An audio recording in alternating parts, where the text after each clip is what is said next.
سکتا ہے؟ یہ کیسے ممکن ہو سکتا ہے کہ ایک مری ہوئی بکری ہے اور اس کو درہم و دینار کے عوض میں خرید دی جائے؟ یہ کیسے ہو سکتا ہے؟ اگر یہ زندہ بھی ہوتی، لو کان حیا فیہ عیب، اگر یہ زندہ ہوتی پھر بھی اس کے اندر عیب تھا، اس کو ہم کیسے خرید سکتے ہیں؟ اللہ کے نبی نے صحابہ سے کہا، اے صحابیو فواللہ للدنیا احور علی اللہ، اللہ کی قسم کھا کر کہتا ہوں اس دنیا کی اہمیت اس مری ہوئی بکری سے بھی بدتر ہے، اس دنیا کی اہمیت اس مری ہوئی بکری سے بھی ذلیل ہے۔ اس لیے اس دنیا کو ترجیح نہ دو اور آخرت کے بارے میں سوچا کرو، آخرت کے بارے میں ڈر پیدا کرو، فکر آخرت سے جڑے رہیے۔ ہمارے سامنے گانا بج رہا ہے، ہمارے سامنے فلم ہال میں گانا لگا ہے، آپ کو تھوڑی دیر کے لیے لذت محسوس ہو جائے گی، لیکن وہ لذت چلی جائے گی اور آپ کا گناہ باقی رہ جائے گا۔ کوئی اگر زنا کے اڈا میں ہے، کوئی اگر شراب پینے کے اڈے میں ہے، میرے پیارے ساتھیوں،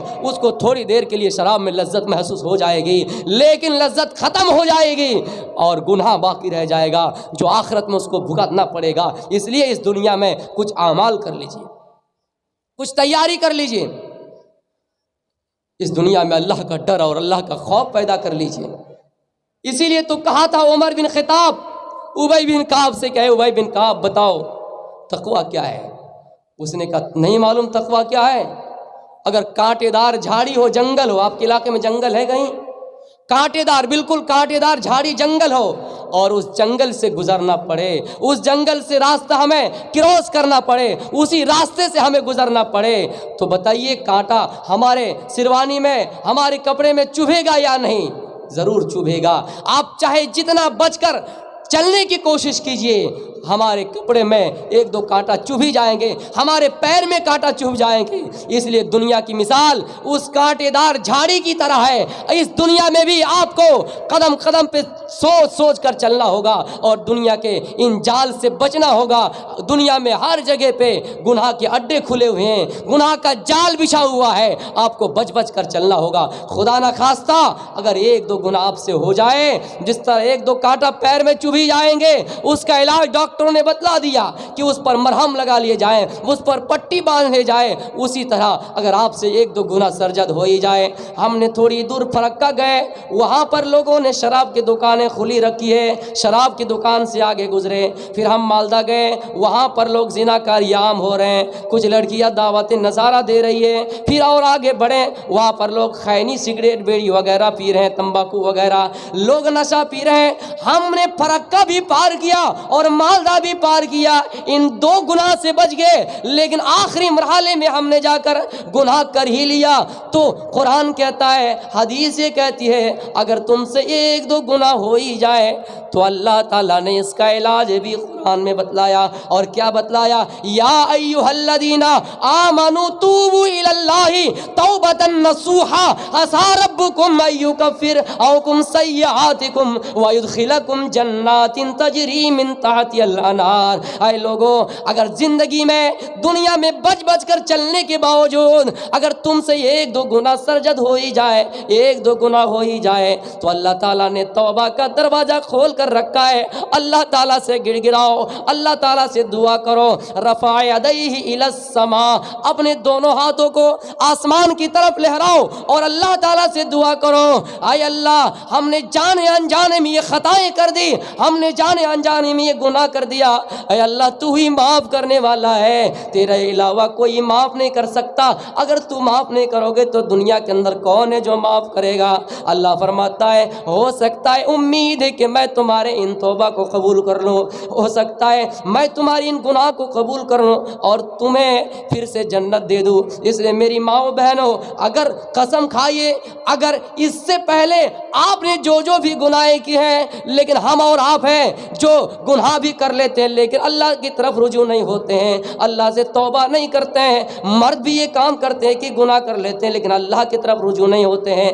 صحابہ کرام کی زندگی پر عمل کیجئے، اللہ کے رسول بھی دن میں 70 مرتبہ توبہ کیا کرتے تھے، اور اللہ تعالیٰ فرماتا ہے جو توبہ کرنے سے دور ہوتا ہے، اللہ کی رحمت سے مایوسی ہو جاتا ہے۔ لا تقنطوا من رحمت اللہ، اللہ کی رحمت سے مایوسی ہو جانا یہ کفر کی علامت ہے۔ اے لوگوں، ہم نے اگر گناہ کیے ہیں اور پھر سے وہ گناہ ہو جائے، ہم نے بالکل ہم نے مصمم ارادہ کیا، عزم و مصمم ارادہ کیا، عزم و مصمم کے ارادہ پختہ کیا کہ ہم اس کے بعد کوئی گناہ نہیں کریں گے، باوجود پھر سے اگر وہ گناہ آپ سے سرزد ہو جائے، پھر اللہ کی طرف رجوع کیجیے، اللہ کی طرف لوٹ جائیے۔ اللہ معاف کرنے والا ہے۔ توبہ کرنے سے آپ بالکل باز نہ آئے، توبہ کرنے سے پیچھے نہ ہٹے۔ اللہ کے پاس رحمت کی کوئی کمیاں نہیں ہے۔